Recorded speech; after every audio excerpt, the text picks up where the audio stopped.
अगर कोई प्रॉपर्टी आप किसी से ख़रीद रहे हैं या आपको कोई गिफ्ट कर रहा है, अब जो बंदा आपको गिफ्ट देगा या प्रॉपर्टी सेल करेगा, आपकी तमाम इन्फॉर्मेशन वहाँ पे डिक्लेयर करेगा, मतलब अपनी टैक्स रिटर्न में रिपोर्ट करेगा। अगर आप ये समझ रहे हैं कि एफबीआर को ये पता नहीं चलेगा कि आपने कहाँ से गिफ्ट लिया या कहाँ से प्रॉपर्टी परचेज़ की, तो अब ऐसी चीज़ें बिल्कुल मुमकिन नहीं है।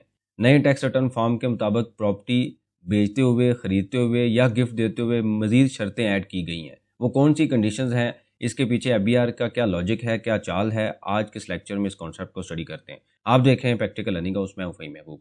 वापस आते हैं टॉपिक के ऊपर। जैसे आप सबको पता है कि एफबीआर ने टैक्स ईयर 2026 का जो रिटर्न का फॉर्म है वो शो किया है, जारी किया है। इससे पहले भी हम लेक्चर देख चुके हैं। हर साल एफबीआर कुछ सिस्टम में तब्दीलियां करता है और आस्ता आस्ता चीज़ों को टाइट कर रहा है और टैक्स पेयर को पकड़ने की कोशिश भी कर रहा है। अब एफबीआर ने क्या किया है कि अगर आप प्रॉपर्टी सेल करते हैं, इससे पहले क्या होता था कि अगर आपकी रिटर्न में कोई एक प्रॉपर्टी आ रही है, फॉर एग्जांपल ए प्रॉपर्टी है, तो आप सिंपल क्या करते हैं, उसको डिलीट करते हैं, ख़त्म करते हैं और उसका जो गेन होता है या जो पैसे आते हैं अपनी टैक्स रिटर्न में शो करते हैं और उसके बाद ख़त्म। अगर आपने गिफ्ट दिया है तो आप ऐसे ही गिफ्ट शो कर देते हैं। एफबीआर का कोई ऑडिटर या ऑफिसर वो इन्फॉर्मेशन लेना चाहे तो आपसे लेगा कि ये प्रॉपर्टी जो आपने सेल की है किसको की है, इसकी सेल डीड दिखाएं, या गिफ्ट दिया है तो किसको दिया है, इसकी गिफ्ट डीड दिखाएं। अब बिल्कुल ऐसा नहीं है। अब क्या है कि अगर आपने प्रॉपर्टी किसी को बेची है या एक्सचेंज की है, समटाइम ये होता है कि ए प्रॉपर्टी दे के आप बी प्रॉपर्टी ले लेते हैं, जो भी डाटा है, तो आपने प्रॉपर्टी बेचने के बाद यहाँ पे नेक्स्ट पे क्लिक करना है और वहाँ पे इंफॉर्मेशन लिखनी है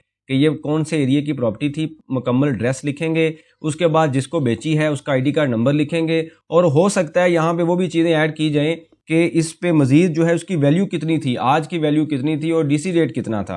तो ये तमाम चीज़ें हो सकता है कि नए फॉर्म के अंदर एफबीआर मज़ीद इसमें ऐड कर दे।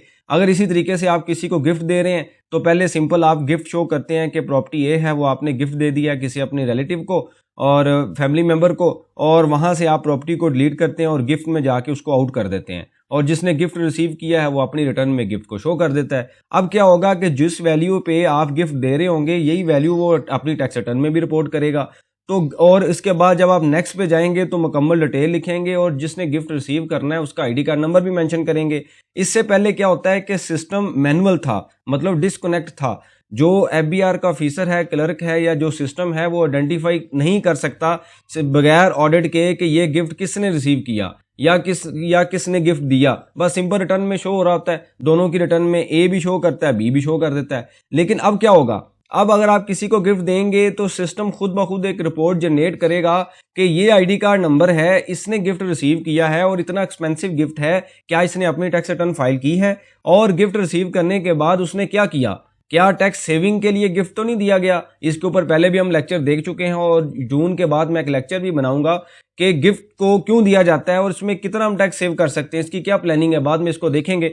तो अभी सिर्फ ये है कि गिफ्ट देने वाला और लेने वाला डॉक्यूमेंटेड होगा। जब किसी का आईडी कार्ड नंबर पंच होगा तो उसके बाद उसकी एक रिपोर्ट जनरेट होगी। उस रिपोर्ट पे इजीली जो ऑफिसर है बड़ी आसानी से देख सकेगा कि गिफ्ट लेने के बाद क्या हुआ। इसी तरीके से आप अक्सर देखते हैं कि प्रॉपर्टी जब सेल होती है तो जो बंदा प्रॉपर्टी बेचता है या खरीदता है वो टैक्स रिटर्न फाइल नहीं करता। और वैसे तो एफबीआर के पास डाटा होता है कि 236K का जो टैक्स है वो भी किसी के आईडी कार्ड नंबर पे जमा होता है जो परचेज करने वाला है। इसी तरीके से सेल करते हुए 236C का जो टैक्स होता है वो भी सेलर के आईडी कार्ड नंबर पे जमा होता है।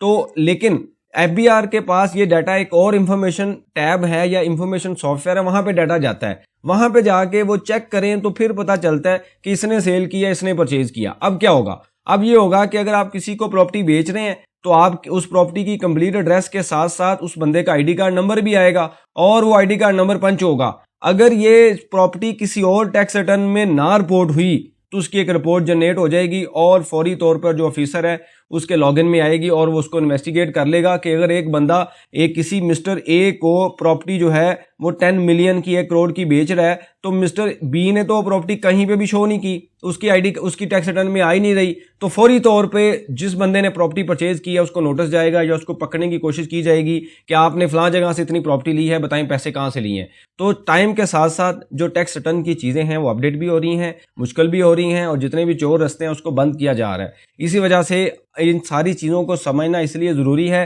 कि अगर आप अपनी टैक्स रिटर्न फाइल कर रहे हैं और आपका बैंक अकाउंट है, प्रॉपर्टी है या कोई भी ऐसी चीज़ है जो थर्ड पार्टी है, तो उसको अगर आपने अब रिपोर्ट ना किया तो FBR को आपको पकड़ने के लिए बड़े आसानी से ये सारी चीज़ें, ये सारे टूल अवेलेबल हैं जहां से वो आपको पकड़ सकता है। तो ये सारी चीज़ें डराने वाली नहीं, बिल्कुल नहीं है, ये समझने वाली हैं कि अगर सिस्टम चेंज हो तो हमें भी अपने आप को अपडेट करना है। इससे रेलिवेंट कोई इन्फॉर्मेशन हो, कोई क्वेश्चन हो, आप डिस्कस करें, उसके ऊपर हम डिस्कशन करेंगे ताकि जो लर्निंग का प्रोसेस है कंटिन्यू रहे। बहुत शुक्रिया, जज़ाकल्लाह।